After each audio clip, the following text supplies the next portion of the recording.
everybody. It's Addie here. I'm going to be jamming with Odad Caffrey in his live podcast here on Facebook.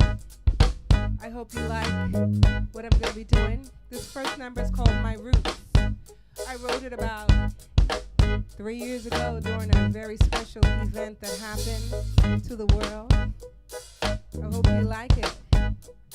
My roots keep me grounded while I'm living overground. My roots are the reason for this energetic sound. My roots will no longer keep you in my tribe. My roots are the reason you won't break me. Roots show the side of me that you will not accept.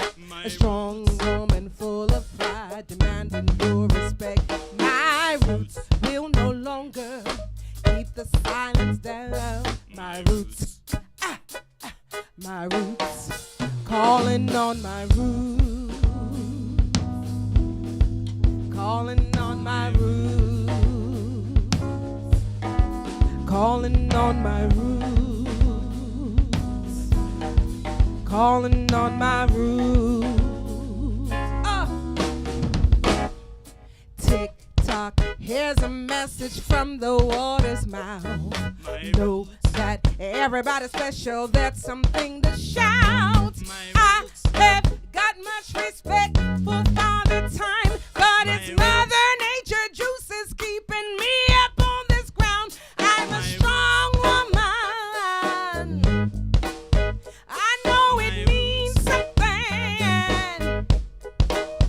I got my voice rising, calling on my roots.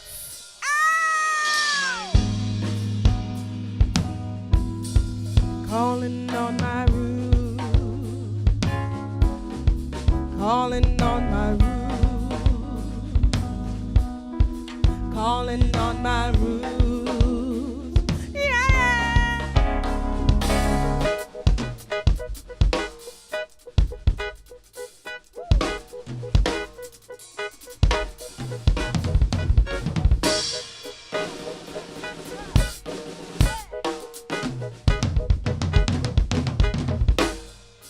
Calling on my roots,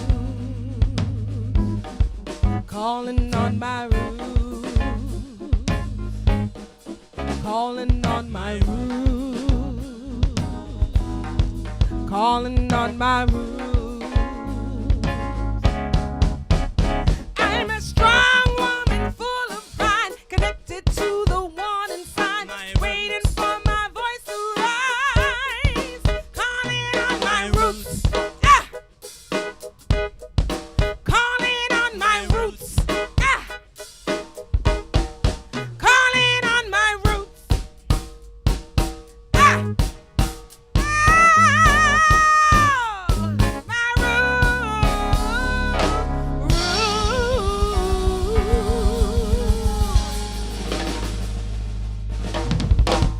Oh. Yeah. Mr. Odad Caffrey The incredible, and his drums. lovely, and human Adi Wolf. Yeah, it's me. It's me. It's very nice to meet you again. Thank you for having me here on this amazing podcast. You're very welcome. I'm having a lot of fun. Yeah, it was a fun afternoon already just to sound check. I mean, we didn't meet for a long time. Yeah, and I've been trying, like, when exactly and how did we meet? I can't remember. You want to speak about how do we meet or about how we fell out? I always think it's good to focus on the positive at all times. Very good. This is your podcast. Yes. You will get it where you want. Yeah, when did we meet? How did we meet? Frank, the owner of this rehearsal room, told me about you in 2017 or 18 when I was looking for replacement for the lead singer for my band for Drum the World. Yeah, that's right. And then we did Knust. Mm-hmm. And how's the whiskey, by the way? Is it good whiskey? Very good non-alcoholic whiskey. Yeah, it tastes a lot like herb tea. It's weird. Right, nice. She's very healthy. She's very healthy. Can't you tell? 2000. Yeah. So then we did the Knust, and then we did Dresden, Yeah, yeah, yeah. and then we did A few couple of days others. on the street. Yeah, one Yeah. and a half, like not a real gigs. You No. just came to do like, and then Corona happened, Corona happened. and then I started to. After my operation, I decided that I'm gonna become the lead singer. Yes. It was 2 years that I was 100% into it, and so one time I kind of pre-booked you for a gig, and then did a U-turn, and I let you down, which is understandable. We're going there with the negative. I thought we said we were staying positive. It's not negative, it's truth. Yeah, you definitely did a U-turn, which happens sometimes in this industry. You know, a lot of times people will book you, and you think, yeah, I can do that, and then they call and they're like, look, it's not happening. And so, yeah, it's definitely a letdown for us singers because, especially like me, I'm a singer full time, and I rely on this. Not just money, I rely on this opportunity to sing, you know, to great audiences. And you always have amazing audiences because you're like the crazy drummer who just goes for it, and you're so free. So, of course, anybody would love to jump up on stage and sing with that. That's very kind. So when you told me that I wouldn't get that opportunity, I was a little sad. Just a little. You know, my mother, bless her memory. By the way, before we dive into it, I understand that it's going to be an amazing talk. First of all, we want to introduce to you the amazing Carter Lange, who is with us tonight here. You cannot see him, but he's taking care of the broadcast. He really is there. Playing the keyboard so talented, so talented. He's a modest and beautiful soul from Minnesota. Carter, everything is going away good, like the broadcast? It's good, you're just strong on the left channel versus the right channel. Me. Everyone. Strong. So you can do it here. Look at the sound card. You see? So lovely. Because you see the broadcast, the meters, right? All right. Okay. So your mom. my mother, when we used to live in Paris and I was a teenager and getting into the music scene, and people were like booking and then canceling on, oh, mom, maybe I get this gig. And her Jewish heart would melt. Like, I can't believe it. Yeah. I said, what kind of an industry is this, you know? Yeah, it's tough. Very tough. Yeah. And because, like, I always said, look, the guy who sells fish in the market, he sells the fish. Yeah. We sell ourselves. Yeah, and sometimes our souls. Many. And you've been very resilient. Before I remember when I got your CV. I'm not reading CVs of people, but I did because you're so impressive. And I would like you to share with the crowd, just on a nutshell, like where have you been, what you do, because I want people to understand which kind of caliber of a singer we are dealing today. Well, I guess first of all, I'm originally from Bermuda. I guess people should know that. And no, it's not in the States. I do sound very American, but it's not. I'm from a tiny little island in Bermuda. And I guess I started singing as a little girl when I was 5. And I think even when I was like 6 years old, I got asked to stand up in church and sing This Little Light of Mine. I'm actually not a church goer like Tina, but I did. And then people realized, oh, this little girl can sing. So then I started doing shows and stuff. When I was 12 and 13, I was in like music camp, and then I went on to do lots of musicals in Bermuda, and then I left and I went to London. I decided I'm going to go get my singing degree or my music degree in London. Funny story, I started to do a bachelor's degree in performing arts, and I met my music professor like the first week of school, and he heard me sing, and then he actually came to me and said, hey, let's start a band. And I was like, what? You want to start a band with me? And he's like, yeah, you write songs, you sound good. And so we started rehearsing. He put a band together for me. He got everybody. And we started rehearsing my original songs, and from there we played in a lot of nightclubs in London. In London. Yeah, and then we got a... This was the 90s? This was in 1996. 96. Yeah, and we got an independent record deal with Wildlife Records, and we started performing with them. And then something happened. Of course. Yeah. Yeah, we won't go into that, but it was not such a bad thing. It was more like growth. I think I was 26 Is it, years I old. don't remember you as somebody who's sticking only to positivism. Like, I am sticking to positive stories, but basically the record it's a positive story. The record company came to me and said they really liked me. mm, And because I was the one writing the songs and stuff, and they said we'll just take you, and I actually left my band, which I regret. okay, That's what I mean. It's a learning thing. I left absolutely. behind these guys who had supported me for Yeah. at least a year, and then then I was on my own, and then I started to do musicals. In London. Yes, yeah, I played Billie Holiday Mm. for about a year. I was playing the Snow Queen. I did lots of Well, you played the very Billie Holiday in her musical. yeah, Wow, her story. yeah, for about a year. That was quite cool. I wasn't the original. Did you imitate her voice? Try to get into this cracky voice when you performed? I did, but you know what? Apparently people say I sound like Billy sometimes when I Okay. sing. Sound like Billy, and I portrayed her as somebody who got into drugs and alcohol. My favorite was singing "All of Me" with her. In the show because in this scene she'd just taken a whole bunch of drugs and everything, and she Yeah. comes out on stage and she's like, "All right, boys, what are we singing?" Yeah. And the band was in All of Me, and I was just like, "All of me." I remember when I Yeah. heard her as a teenager. Yeah. I said, this jazz singer turned Sing my it from the heart, heart. like Yeah. the most. And then Yeah. something like in Amy Winehouse, this kind of Yes, yeah, beaten, similar. totally, Yeah, it's obvious in their tone yeah. that they've been through a lot. I've been through a lot too, not so obvious in my tone, I guess. Sometimes You want to it tell is. us about it, or rather not? Oh well, I'm an orphan. That's the first thing. My mom. Please explain to me what does it mean. I mean, I know, but what's the schedule or the chronic of you being an orphan? Well, my If it- mom died. I believe when I was like 9 months old, Wow. and she never told anybody who my father was. I think she forgot that, and so nobody knew. And I was placed into a children's home. for No the- grandfather or grandmother. No. Father is not around. No. My God. So I stayed in a home with other children. Okay. I actually have a really deep memory because it goes back because a lot of interesting things happened. And then I was taken into a care. You have a memory from 9 months old being. From 2 years old. From I can remember it back till I was 2 years old. What do you remember from there? From the orphan?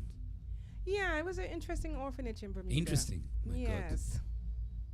Not No. a scary place. Interesting is the word I can go with Okay.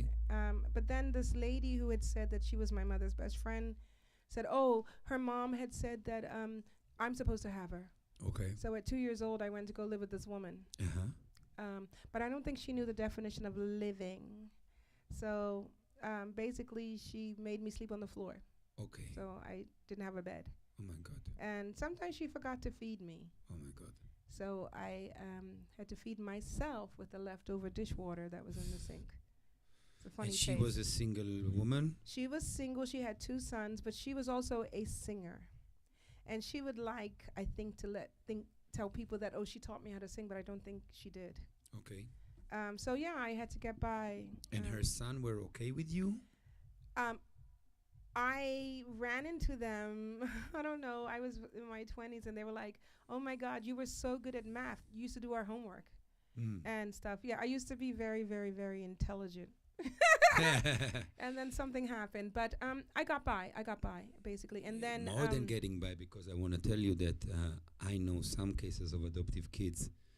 I mean, I wasn't even adopted. I was no, just- that is like yeah. an orphan. Like, Mhm. I mean, statistically, you should be dead. Yeah, I have a very strong will. So Yeah. when you say that you're good at mathematics, that means you've only inherited also a sense of organization and logic that help you through in your life. Yeah, I mean, apparently the government thought that I was a genius and sent me to primary school when I was 3 years old. Wow. So, because I could read. Wow. I knew how to read, I knew how to write and everything. So I went to primary school at 3, but then the government realized I was being mistreated and took me from this woman and put me in a foster home with a mother and a father. Well, not a mother and father, but a older couple. You were 3 by then. No, then I was 5. 5. And they also did not know the definition of how to be loving parents. So, Mhm. and I stayed with them from the time I was 5 to 16 when they kicked me out with a broken jaw. Oh my God. But that, yeah. that was interesting as well. Lots of lessons on how people don't How know how do to you raise explain children. that you turn out to be an adult who is not freaking out, not yeah, like, because what do you tell me if you would tell me blank on, and I'm not a therapist, but I would say this person probably go through a very hard life, very unstable emotional inner world, which I know you don't, because I know you, and you're impressive in your positivism. I'm honest. You are impressive in your positivism, you. and you have a family, you have 3 kids, you are Yeah. married, like you have a career. I think because the whole time that things were happening, I separated myself from that. And so even though I might have been being beaten or, all the things that happened to me, I was always like, wow, these people are crazy. Even worse, you've been sharing with me that you've been even raped at Oh, the yes, age I of was 4. gang raped at 3. Gang 3? raped at 3. Oh my I god. actually went home and washed my own clothes. Oh my god. I actually thought that didn't happen for many, many years. When you get older, sometimes you block things out. Yeah. And I don't know, when I was in my 20s, I decided to go get my records, my school records, because I thought, no, I couldn't have gone to school at 3. No way. And when I got the records, it's there. I went to primary school at 3 years old, so I think those things happen. But the whole time, I was not attached to them. I mean, I had to do some therapy, of course, Yeah. because I think I had separated myself from the event so much Sure. that I wasn't connected to myself. And yes, I had breakdowns. I had moments where I just sit in my car crying. Yeah. And I just felt I didn't belong here. Obviously, no parents, nobody liked me. But then there was always something in me that said, I'm here to do something. And I think that's the gas that kept me going. Right. I'm here to do something. I'm Yeah. here to do something. So Yeah. that's what keeps me strong. Yeah. So it gets you by when you have a purpose in life, when you know you have a purpose. And I know I have a purpose. Amazing. And also the notion of home. Yes. You're moving, so you moved from Bermuda to London and in the end to Hamburg, or was more stationed in the middle? No, I went Bermuda to London with my daughter for my first husband. And we lived there for like You left Bermuda with your daughter. I did. I ran understand. away from Bermuda with understand. my young daughter. And and then I went to Middlesex University, got my degree with my daughter, single mom. And my current husband was my boyfriend. And he stuck by me. And we moved after 6 years. No, after like 15 years. Sorry, we got married after 6 years. We moved to Freiburg because he wanted to come back to Germany. He's German, and he missed home. Then we went from Freiburg to Linz, where I was doing Showboat, the musical. And then we moved to Berlin, which I did not like. I'm sorry. Sorry, Berlin. It's a little too rough for me. Yeah. Then Berlin. It's too much a wannabe and no enough money. Let's face Wow, it. it's a lot going on there. Yeah. It's so interesting. I met a lady. Let's just dwell on this one second. It's Yeah. very interesting because 4 weeks ago, I was in Berlin for 1st of May, and I was like, "Fuck, Berlin is so happening. Why am I stuck in Hamburg?" And Yeah. then I had a talk with a nice lady here in Hamburg. She's not an industry person. She's just a cultural attaché in some kind of a cultural center here in Wilhelmsburg. And she said, Berlin is full of artists. There's not enough money and not enough work. And this is true. This place, let's face it, a lot of talented people come. The city itself, the municipality is poor. Yeah, I'm sorry. Maybe it's not corresponding to your positivism, but no. it's just to make us feel good that we are in Hamburg and not in Berlin. Let's do it. No. I lived in Berlin for 3 years, and I did not have a problem with not having work. I must say, there's other issues there. Right. I think there's everybody feels like they're fighting something there. You know, it's just I gotta get there, and I'm more like I'm a little bit more centered. So for me, I'm just like, okay, I'm gonna go cross the road. I want to get over to that side of the road. I'm going.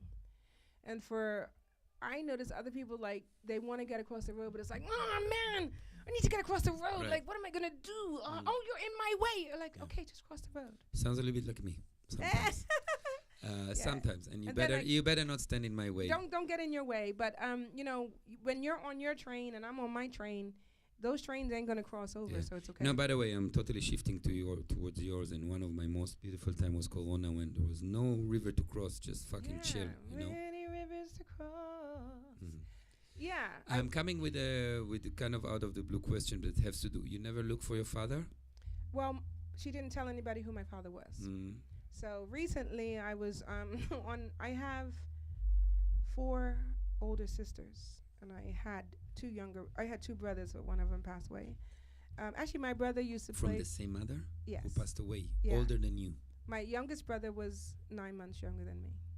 Mm. He actually used to play with the crash test dummies, which is kind of cool. Okay. But he passed away. So you had brothers and sisters who I were... did not grow up with them at all. Okay, I understand. When my mother died, they separated us. Okay. So some of them were paired together, but I was on my own with a foster mother. But what was your original question? Did you ever look really for your Oh, father? right. Yes, that's what it was. No, I did not. But recently I was on my older sister's Facebook, and I saw this man, and I'm like, wow, I kind of look like that man. Mm. I don't know if it's my father, but I did have a fantasy that my mother fell in love with my oldest sister's father, and then met some other men and had children for them, and then came back around to this guy, because I think I do look like him, but I have no proof at all who my father is. Okay, speaking about father, family, mother, falling in love, cheating, keeping the family, the nuclear family together. Yeah. You had a tough first marriage. It was interesting. it That's was my word of the interesting. hour. Okay. Yeah. Okay. We don't need to dwell on that. I'm actually would like to speak with you about the very special relation you have since then with Jörg. Yes, my husband, my German husband, who I met in Bermuda. And he couldn't speak a word of English, and I didn't speak any German. This was crazy. He walked into a art shop I was working in at the time, because my first husband had left me as a single mom, so I had to get a job. And there's just this German guy coming in the store like, yeah, hello. And I'm just thinking, oh, my God. And he asked me for some gold leaf. Do you sell gold leaf? And it's an art store. And, of course, gold leaf is the stuff you put around a frame. And so I said, yeah, it's over there. I had an attitude. My husband had just left me. So he came back and he went, oh, no, I am a chef.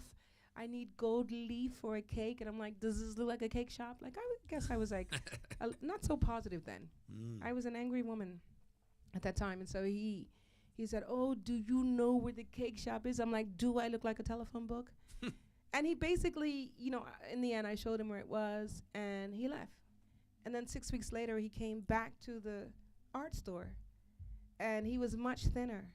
And he said, oh, hello, do you recognize me? And I'm like, oh, my God, gold leaf. And he's like, yeah, I lost weight because I play football now. And then I said, okay, all right, dude, what do you want? And he said, oh, I'm new to Bermuda. I was here only 2 months.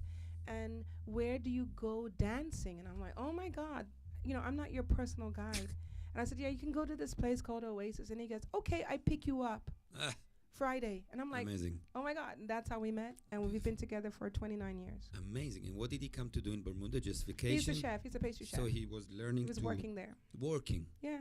He'd just come 2 months earlier. 29 years. 29 years And we've you been got together. 2 kids. We have 2 sons together, Marley and Eden, and my How daughter. old is Marley and how old is... Marley is 22, going 23, and Eden is 19. Yeah, and my daughter is 33. With her Genesis. name? Genesis.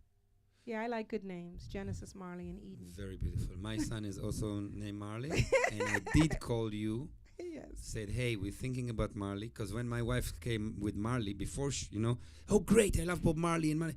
And then I said, wait, and then I called you, say, how do you like, and I love Marley, your son. Yes, we you've met him. once or twice. Yes, yeah.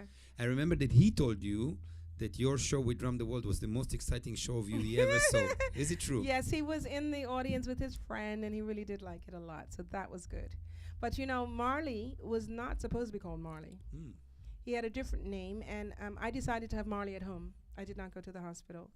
And we had a different name prepared for him, and just as I was giving birth, I had the radio on, and Bob Marley came on the radio. That's actually how we got named.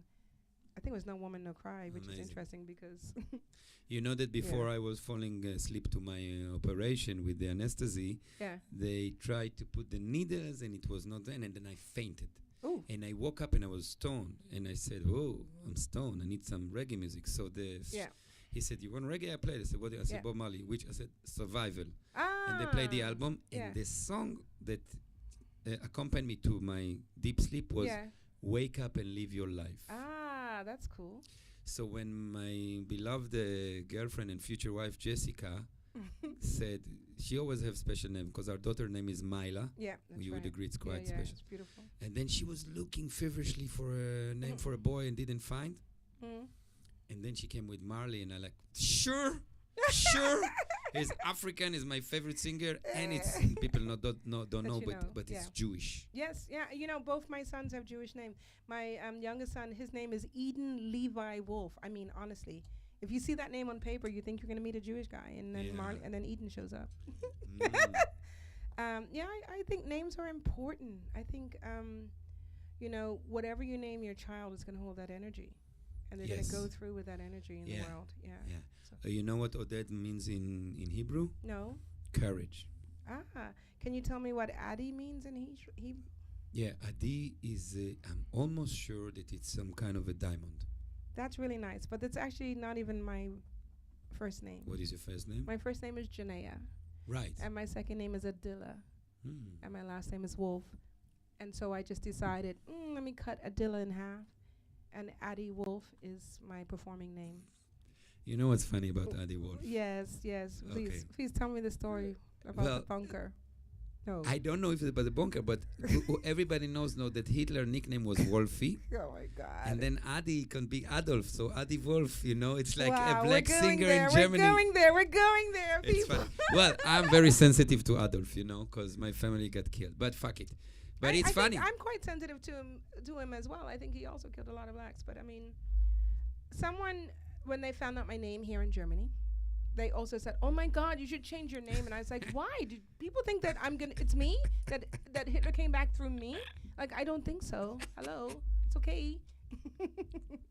Yeah, it's names are important. Okay, back to I met York 1.5 times in my life. But I'm really impressed nowadays. A female singer, artist coming from such a crazy background. What is your secret? 29 years. Separate bedrooms. Really? Yes, we actually do have separate bedrooms, but not. So basically, But you are soul brothers, 100%. absolutely. But I also think it's very unnatural to sleep with somebody in the same bed. Really? Yeah. Unnatural? Yeah. What, you don't want to cuddle? We cuddle. We do all sorts of things. We have 2 sons, clearly.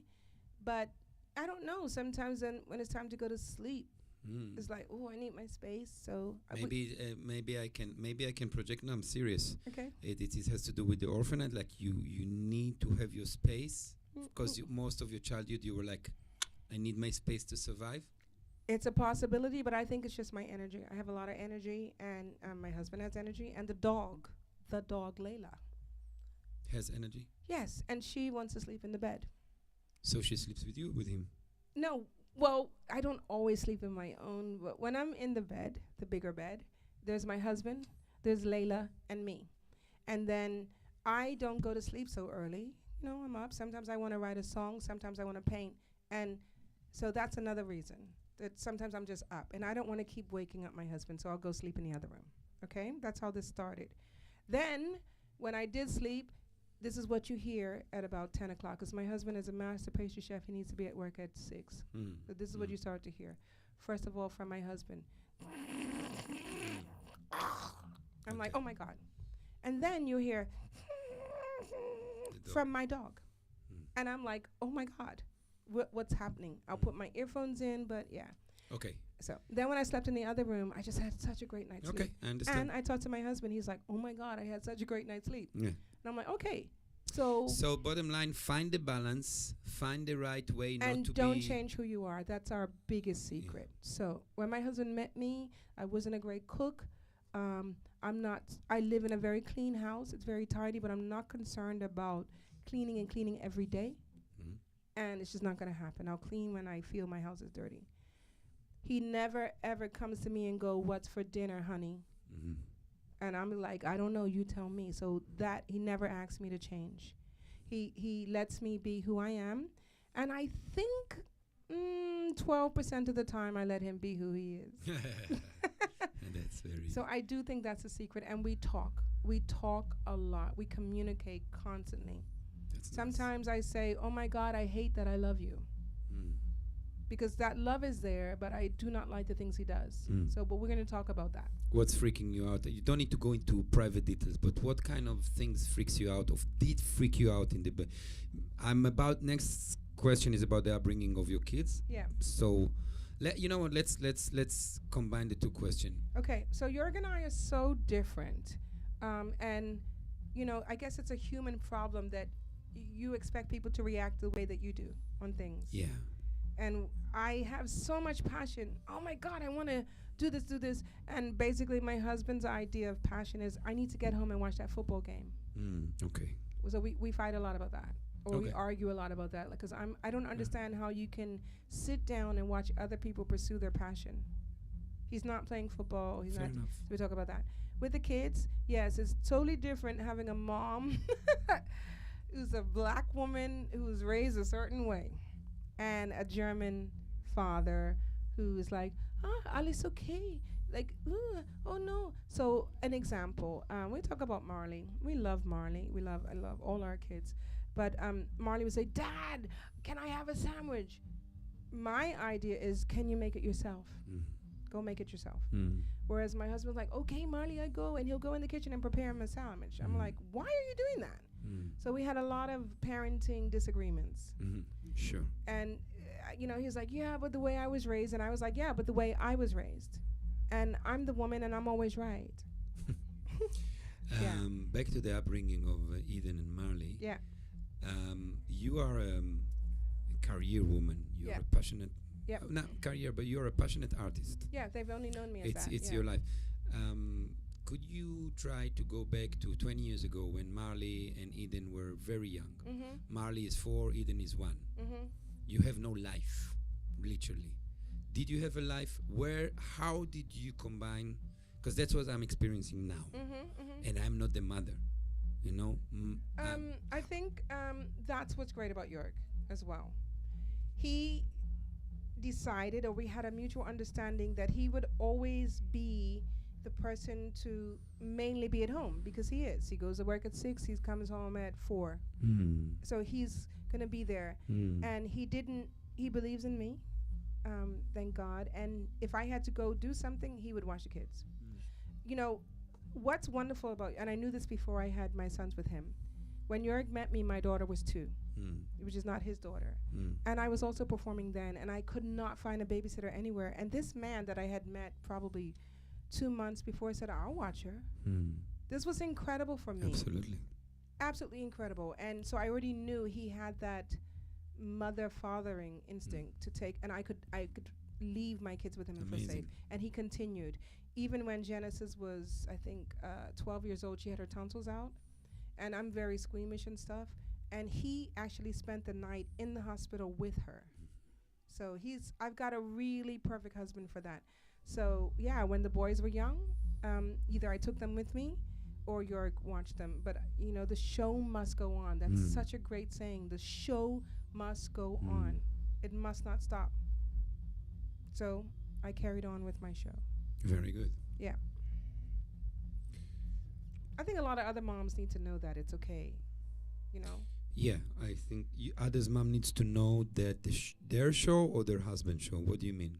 The show, whatever the show means to them. So, if they're working moms and they really love their jobs and they want to carry on, it's okay. Then, find a babysitter, find a nursery. Don't feel that guilt. That's what I'm trying to say. So you were pretty active, even though they were babies and toddlers. The show was going on. Yeah, because art doesn't stop. When does art stop? No, actually, practically, you were doing musical, you were working. Yeah. Okay. Yeah. And not waking up in the morning because you're tired, and he wake up with them, for example. Absolutely. I mean, of course, I would give him a break, but I spend a lot of time with them also because of my career, because I have, sometimes the whole day I'm there. Yeah. And they're my priority. I'm not saying they're not my priority. Sure, of course. So I could go, let's say 3 weeks, I'm with the kids. But then if there's something coming up in that last week, I'm going to go do it. That's what I mean. I'm saying some women will just give up everything. Oh, I've got to be there for my kids. Yeah. I don't know. I think it's better for your kids to see you doing what you love. Yeah. And my kids have watched me do what I love. I think that's the most important thing, because then they'll grow up and do what they love. What language you speak at home? English or German? I speak English. My husband speaks to the kids, and well, they're not kids, but Mm. to well, they are my kids in German. Mm. How long since you moved to Hamburg? We moved to Hamburg about 6 years ago. Mhm. Aber meine Deutsch ist still nicht so gut. That's okay. Yeah. And you know, at this moment, I would like to quote an Israeli writer who's been very popular in the last few years. Okay. And I saw a podcast of him with also a brilliant young man from England. And this writer, Yuval Noah Harari, was very popular and controversial. We're not going to get.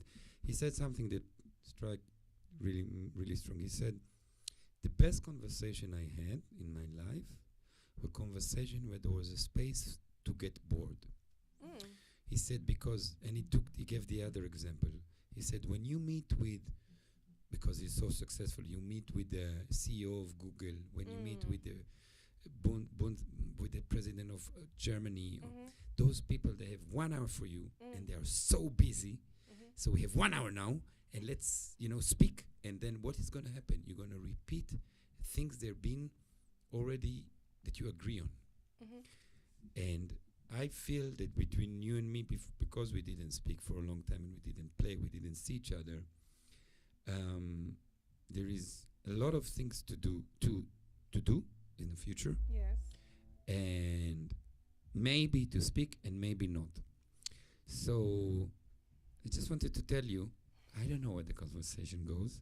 If you want to take it somewhere, you can take. I can in a second take it somewhere, but I'm not in a rush. What do you feel now? You and me are standing facing each other. Yes. We are friends. We had a fallout. We We took been- a little pause. Yeah, no, but we've been both because there was a time I let you down. You let me down. All of a sudden, you disappeared, and I was, what's going on? She shouldn't do this because this is actually shattering my confidence. I had a gig with you. No, I'm Yeah. giving you No, my, no, yeah, I understand, you know. I understand, yeah. And then not too long, I say, hey, blah blah blah. And you said, no, Oded, I'm busy with this and this.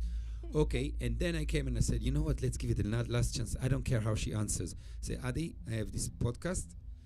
Would you like? And I was ready for a no. And then you said, like, you did an extra miles. You said, you know what? Let's go for it. Yeah. Which is a very human, and I think a lot of people, a lot of listener can find can see their own projection in this conflict because it happens all the time, Yeah. especially in the music scene. I think it's important to keep the communication open. I mean, I know you were giving a wonderful, dramatic explanation, a dramatization of what you thought happened. But that's the thing as well, that one person has a point of view and then the other person has another point of view. And sometimes, yeah, you let me down. This we agree. But I try to say not let me down. You didn't. It's see- okay. you It's di- okay. No, it's okay. But you didn't see things from my point of view. That's how I would like to see it. And then I felt that I had communicated to you that I was going to take a break. Whereas, yes, now when you say, oh, it shattered my confidence and stuff, I get it.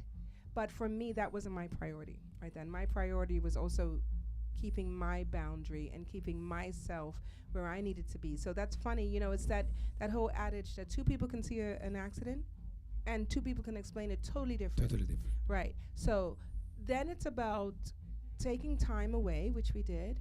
And I thought a lot about, well, why did that happen? Why did that happen? And that's the first thing I always do. So something will happen, then I'll go, oh, why did that happen? What is the lesson I can learn from that? And then I spend time thinking about it. So by the time you got back to me to say, hey, let's do a podcast, I had already figured out, you know what? I think Oded really appreciates my talent and really wanted me to be around.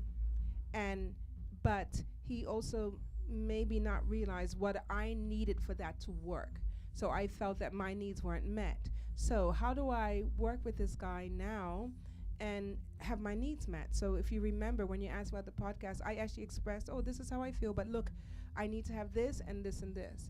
And then you said, yeah, cool, great. Now, as long as we're being met on that middle ground, Yeah. there's no reason not to work. And that's what I think people need to do. I think also taking responsibility Yeah. in those last 3 years after my operation, I was in the vision that I'm gonna take the mic and sing, which was I'm so happy. I'm so happy that I did it because it Yeah. was a long time dream. Yeah. I did it to the best I can, and then I Yeah. said, you know what? not my thing. Yeah, I But came I to see got you. it. Yeah. I got it out of my system. Yeah. Yeah, you even was kind to come. I and say, came to "It's true." see you and I saw you and I thought, okay, this is somebody who really wants to be a frontman singer, Mm. but I also want to be a dancer at some point, but I cannot dance. Yeah. So it's like, okay, facing the truth. But I could have helped you, but I think you knew. I think you knew, you know what, maybe this isn't quite for me. And I thought that was honorable. You were honest with yourself, Yeah. and that's good. Yeah, so it makes sense also that during those 2-3 years there was no place for you because I was in a research of, you know what, no, I'm gonna be the frontman. And now that I'm sorted and I'm like, you know what, no. No. So there's a place for you, like, okay, Adi, you know what, I'd love to play drums, I'd love you to sing, Mm-hmm. and that makes sense. Yeah. You know? And even we just had this conversation earlier, like, I get that. And also, in the meantime, I realize I need to be my own front man because I've got songs, you know. I also want to be doing that. And I think it's possible for me to do my original songs and do me and also collaborate. Because Exactly. collaborations are great. Talk to Jay-Z and, you know, Absolutely. all these great guys and Justin Timberlake and Timberland. You know, collaborations are fantastic. So, but as long as we're both getting what we need, Yeah. and this is the moment where I talk about the train. It's okay this time to I go my own train, you go your own train, and then, oh, we're both at one stop. Let's get out and do a performance because we're both at the stop. We do a collaboration together. I get back on my train, you get back on your train. It happens, and I Yeah. think it can work. Yeah. Do you like that? I like it a lot because there is a non-attachment, a very mature non-attachment approach to it. Yeah. We all have our thing, but we can also share. Yeah. Very much. You know, God gave me a big talent to. It's an expression in French, mettre en valeur, mise en valeur. So when I play the drums for you Mm-hmm. or for a violin player Mm-hmm. or a bass player, and if I'm tuned on being now accompanying them, Mm-hmm. I make us both sound and look so good. Absolutely, You know? that's what every musician should do. I've Exactly. actually been, you know, not my favorite. It was interesting. Gig was in Berlin with a piano player. I'd played with him a couple of times, but I don't think he understood this concept. It was more or less, I'm going to play the piano and I'm going to play it how I want it, and I'm going to be the front man, regardless that my face was on the posters and I was the front woman. And, you know, we talked before we went on. Okay, this is what we're going to do. We talked to the band, and he said, yep. And I said, okay, you just give me a cue of when to start. And this guy went on stage, and I was waiting for that cue. I had talked to the audience enough, and instead of him playing the piano, he got up from the piano, pulled the stick up, a grand piano, and was started playing on the strings inside the piano, his own thing. And I was like standing there going, okay. We were all like, oh, what's happening? And, you know, 5 minutes in, the bass player had just played the chord and I sang with him. Now, that is kind of like, dude, why didn't you say before, look, I may do that? You sure that not mistakenly the guy name was Keith Jarrett? was one of the most famous jazz piano. Maybe you got into the biggest solo artist in the world and you're like, fuck. No, I'm just kidding. No. No, he's not. He was not Keith Jarrett. It was not. And afterwards I was like, yeah, hello? Why would you do that? You know, why would you just... Oops, we have a problem with the Oops. camera, but stay Okay. with us, guys. Carter is taking care of the camera. Carter The is podcast taking is care of going camera. on. It's Yeah. all about the message. Yeah. And I love audio. Audio is more interesting than visual. Yeah, me too. Visual is fucking over the audio. Because when you have no audio, you consider when you have no visual, you It can consider. still go You on. remember the when sh- we the were show kids? still goes on. Exactly. You remember Yeah. when we were kids? Radio. Yes. Wow. Super, right? Let's speak about it because you know when you get like, we grew up. I was born in '76, so I was born into the Now you're 10 years to the old, video younger than me. revolution. Let's say, yeah. Yeah.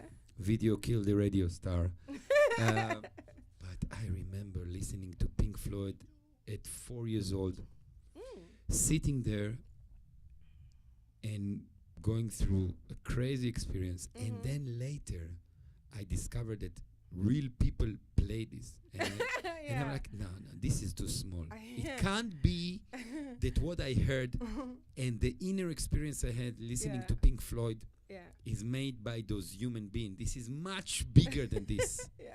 And I think that when you when you close your eyes and when you go to only audio experience, that's when big things in music happen. Because the visual, will Yeah. always But- get ahead, because the visual is lying, because the visual is not what I mean. It's lying. Like they say, look, I'm sorry, I'm a bit taking over of the talk, but it's more It's okay. important for me to make this point. Visualization, let's say, wow, you see a person, he or she is very attractive. Physically, they're attractive. Does it mean that their soul will nourish you? Does it mean they have an inner kindness or something? No. Many time not. Many time. Or Instagram. Oh, this musician got 10K, 100K. Wow, I want to work with him. Does that mean that he's good? What you see when you listen to the voice. Yeah. I like to listen to people's voice on the telephone. I know already who I'm dealing with. Yeah. You know? Yeah. And when you listen, also, I think the audio is getting into your body. Yeah, I can agree. And also, listening as opposed to seeing the artist, your imagination opens up so much more. A perfect artist for me is Eva Cassidy. I love Eva Cassidy. And I think the first song I heard from her was Wade in the Water. Yeah. And I'm listening to the singer and I'm just like, wow, this is a really cool singer. And I guess I got a little discriminatory because I thought, yeah, this is a black woman. Yeah. So much soul. It's a black woman. And then I saw a picture of her and I was like, oh my God. Oh my God. Like she does not look like she sounds. And I thought that was fascinating.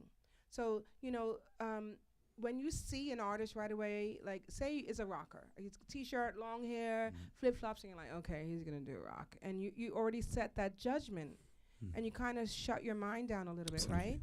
And then when they start singing, you're like, oh wait, that was, and but you've already judged him. Exactly. So I think, yeah, it's really nice to hear, and you can hear the nuances in people's voices and stuff, and that's kind of cool. And it's nice when you see the picture and you're like, oh wow, okay. And you remember when we used to we could only record rehearsals, because when you do a video of your rehearsal, you check the way you sit on the kit. Oh, look, but when you only hear, you said, what's going on here? Yeah. You're much more precise. You're much more on point with the music. Well, if the audience would have been in this room, like, an hour ago, I just had a t-shirt on and I was chilling and everything. And then it was like, oh, time to record. I'm like, oh my God, let me go get my robe. It is something like, with this modern world, if you go on, I look like this. Yes. Or would you say I'm not so different, I guess. But I didn't go and put all this makeup on just to appear on stage, but I did enough where I feel like, yeah, this is me. This is me. That's important. But some people take that to the extreme. Absolutely. They cannot be themselves. And I don't know if that works. That's a very interesting. They cannot For just me, be them. for me, for example, the art of performing. You're I like- yourself. I've seen you. You are yourself. Yeah, I am not, even though I appreciate the courageous of people being flamboyant or bigger than life on stage, I never did it. But I like the fantasy world. But I think that what I went through is, since my baby were born, my kids were born, there is a connection to reality. And that's, I think most of my life, music and art, I was always looking to get the fuck away from this reality. I don't want to be here. I didn't do much drugs, but music for me were like, take me away, Yeah. And now I'm like, dude, You're you have present. to stay here, because You have to be present. if you're gonna go really far, it's gonna be so hard to come back. Yeah. I think presence, yes. Those singers who are present, like, have you ever seen Randy Crawford sing? Like, she's not caring if she's done that right step or she's done anything. She's just, like, in that microphone, in that groove, in the song.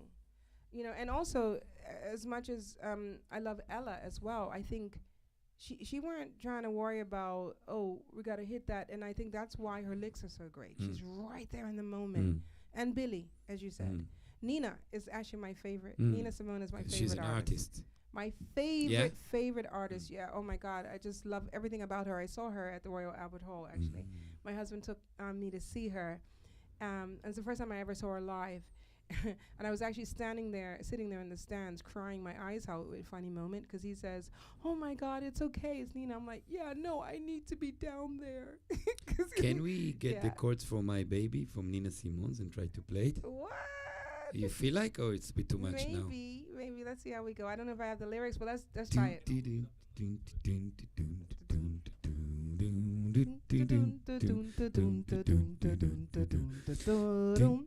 My baby don't care for show. My baby don't care for clothes. My baby just cares for me. My baby don't care for cars and races. Baby don't care for high tone places. Yeah. Yeah. That's my girl. That's my girl, Nina. I love her, but she's not worrying about. Don't like, worry about it, Carter. We got it, Carter. You're a little It's fine. slow. No, it's not true. No, he's not. No, but she's not worrying about that. Nothing against Beyonce,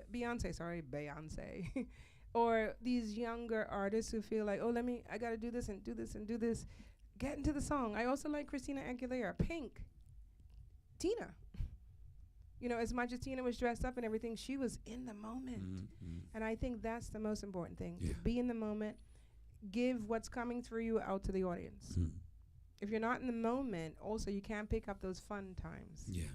When that audience member says something and then you can talk to them. So describe us a moment of, I don't want to sound melodramatic, but a moment of catharsis, or a moment when you're standing on stage and saying, that's why I'm doing it. Oh What's my going on with God, you? Yeah. Could you describe it? Is it describe it, or is it totally transcendent and unexplainable? You know what? You're on stage and the song comes on and I don't know, you just feel it. You just feel it in you. And in this moment, for 1 second, I actually forget everybody's there. Right. And I just get into this. And it's only after I've done and they're clapping. I'm like, oh, yeah. Oh, wow. So that's one type of moment for me, where I'm really in it. I'm feeling it and I just give. I don't care Yeah. what I look like in this moment. I don't, I'm just giving it. And Exactly. I'm tuning into it. And then there's another moment where I'm just having so much fun. Just recently I said I was at the Cotton Club and I was singing with I was the main singer, but I had a guy join me, kind of like with your mic. And his mic was not working. Yeah? But the band started. And from there, like, I was like, turn the mic up, turn the mic up, turn it. And then it just led into a whole song. The audience started clapping, and that I'm present. And then the guy was test, and so he joined me. Then the drummer picked up, and before you know it, he was like, "Can you turn the mic on?" And it went into a whole thing. We could have gone all night. Sure. Now I don't know if that would have happened if we weren't present. And I love that, and the audience love it. We did not plan that. Exactly. It just happened. There was another time this guy said he was from Jamaica, and I said I'm from Bermuda, and he said Jamaica is better, and we're not even going to go there because Bermuda is one of the best islands in the world. And I had started a song, and I was like, this is for Mr. Jamaica, and then I was like, no woman, no cry. And he got into it. I said, no, we're not doing that song. And I just went right into the next one, but the band were right with me, so they were present. That's important. There's nothing worse than getting up, you're present, and your band, is like, oh, yeah, we're supposed to be doing this song here. Let's just stick to that. Presence. That's the most important thing. When you're on stage, you're giving your gift, presence. Exactly. You're giving your presence to the audience, to yourself, to the creator who gave you this stuff. So, yeah, presence. Be present. Yeah. Because you're giving a present.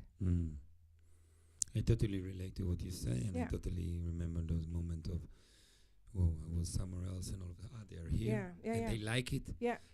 What more can I ask for? But you've never been. I've also been performing with other people. That a lot of times you can't remember all your lyrics, and I've literally performed with people who are on the stage like this the whole time.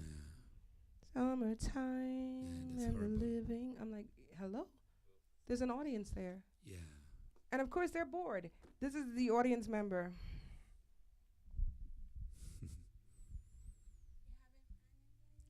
And the stage is there. They're not going to get into it. Mm. How can they? Sure. You put up a wall, that wall that says, I don't know this song and I need to get it right. Yeah, that's another thing. I don't care. I mess up all the time. Mm. I mess up on lyrics because you just go with the flow. Mm. Make up your own. Yeah. Don't you think? Absolutely. I think that the more authentic you can be, it's. I think the crowd when you see you, Yeah. the crowd when you see their own reflection in you with Ooh, somebody who's going nice. through. You know those concerts when there is a struggle, when it's not all in the pocket, Yeah, yeah. and the crowd goes with you Yeah. through this, and Yeah. finally, Yeah. it's also very important. And It is. It is. just And you don't want to apologize. Like, No. I'm not going to apologize.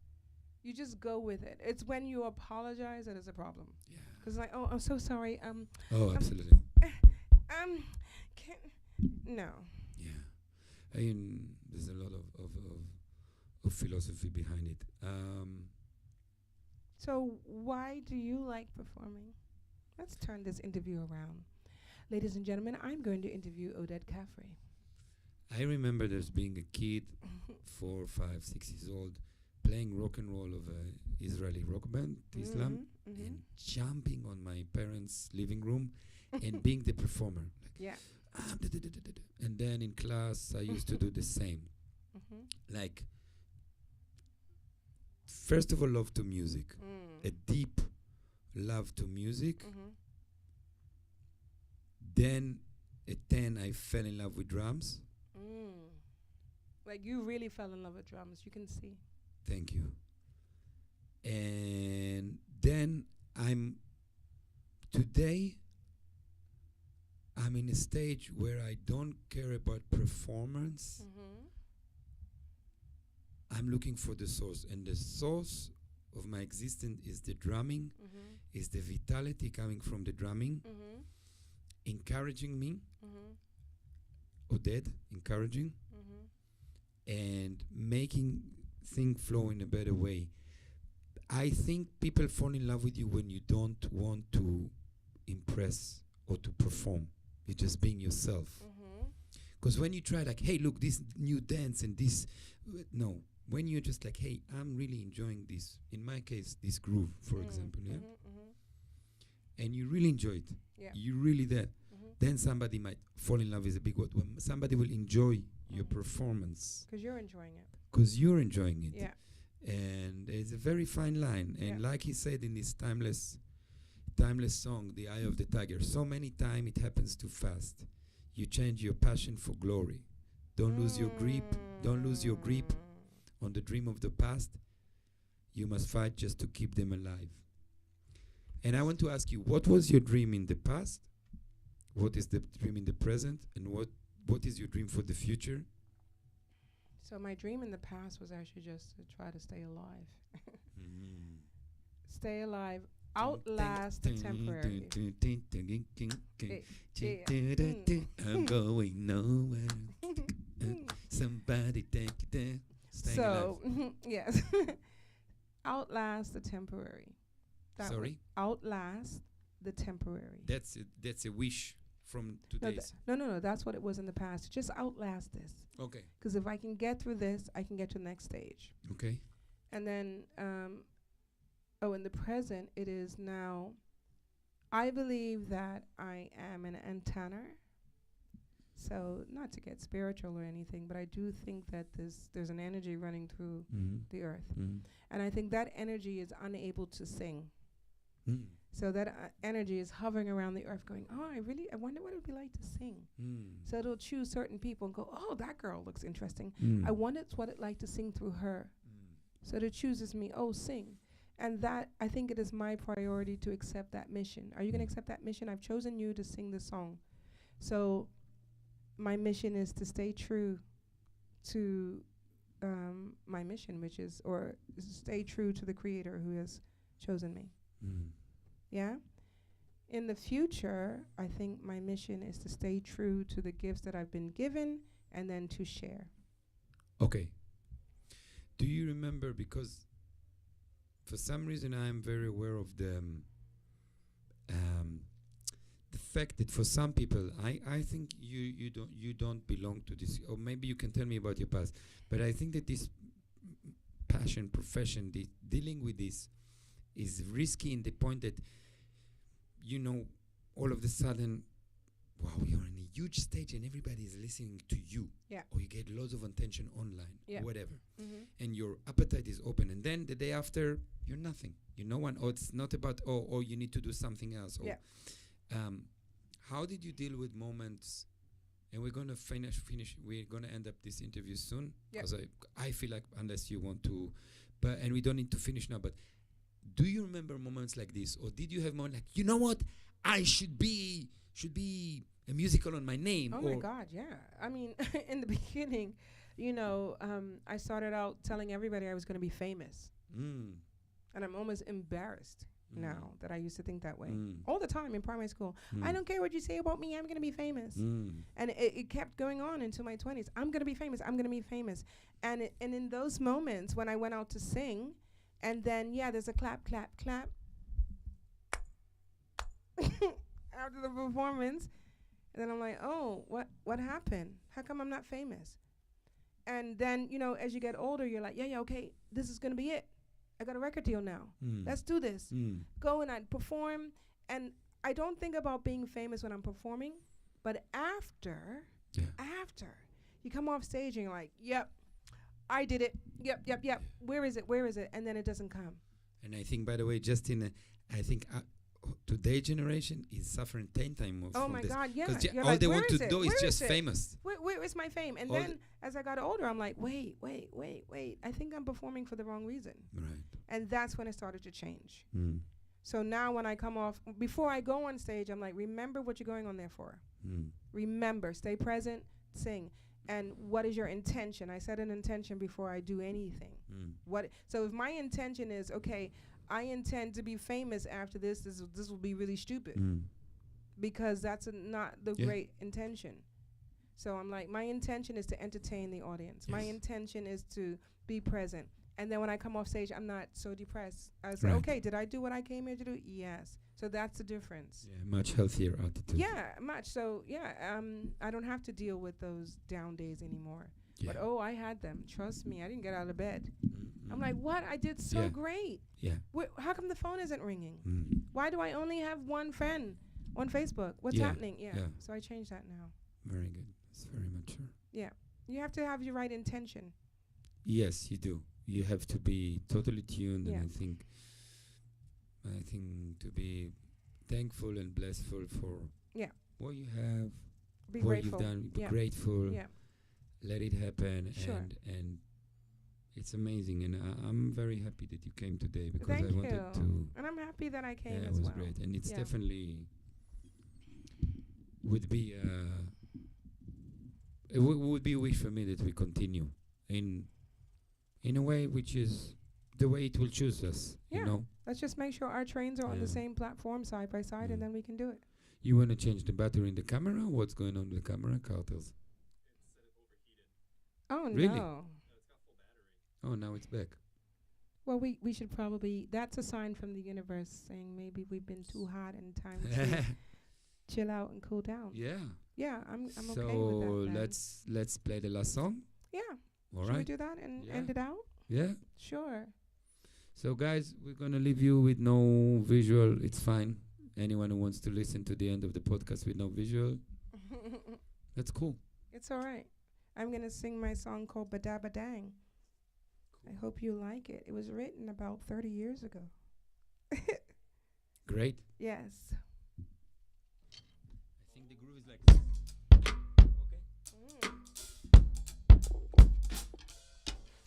Ba-da-ba dang, da-ba dang, da-ba dang dang, ba-da-ba dang, da-ba dang, da-ba dang dang. We want to thank Carter Lange again. Da-ba dang dang, everything gonna be alright. Ba-da-ba dang, da-ba dang, da-ba dang dang, ba-da-ba dang. Carter's showing me like I may be on the wrong key.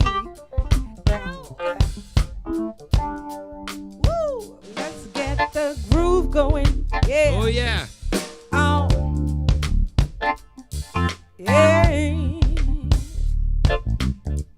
Oh. Oh.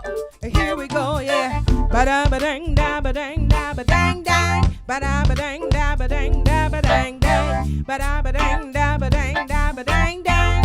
Everything gonna be alright. Sitting by the sea, chug a lug a little sea air, laying on the sand, catching grains in my black hair, smacking on the oil, rubbing joy everywhere. Everything gonna be alright. Ba-da ba-dang da ba-dang da ba-dang dang. Ba-da ba-dang da ba-dang da ba-dang dang. Ba-da ba-dang da ba-dang da ba-dang dang. Everything gonna be alright. People on the beach watching waves of emotion, hoping to the all of the trouble in the ocean, backing up the love in an old kid bag. Everything gonna be alright. Ba-da ba-dang da ba-dang da ba-dang dang. Ba-da ba-dang da ba-dang da ba-dang dang. Ba-da ba-dang da ba-dang da ba-dang dang. Everything gonna be the sea rolls in, the sea rolls out, bringing in love, taking hate out, and the sea rolls in, and the sea rolls out, bringing in love, taking hate out. Dang, dang, dang. Dang, dang, dang. Oh, yeah. Walking by the sand, seeing people everywhere. Black, white, yellow, blue, purple, and red. It really doesn't matter what the color of the skin. Sitting by the sea, watching waves roll in. Ba-da-ba-dang, da-ba-dang, da-ba-dang, dang. Ba-da-ba-dang, da-ba-dang, da-ba-dang, dang. Ba-da-ba-dang, da-ba-dang, da-ba-dang, dang. Everything gonna be alright. Sun rays beaming through, thoughts of love, and you don't need no negativity bothering you. The answers come streaming through, the water heals, yes it's true. Don't be getting caught up in the past, cause it's past due. Yeah, thank you, Odette, for having me here on this podcast. Thank you so much. Thank you, Carter. It's been a lot of fun grooving, talking about the past, talking about the present, talking about the future, everything, yeah. Oh. Oh. Ba-da-ba-da, ba-da-ba-da, ba-da-ba-da, ba-dang, dang. Ba-da-ba-dang, ba-da-ba-dang, ba-da-ba-dang, da-ba-da-ba-dang.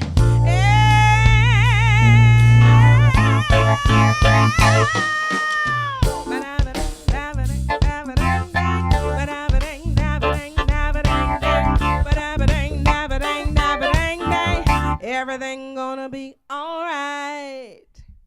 Yeah. Thank you. Thank you, I think we darling. should hug.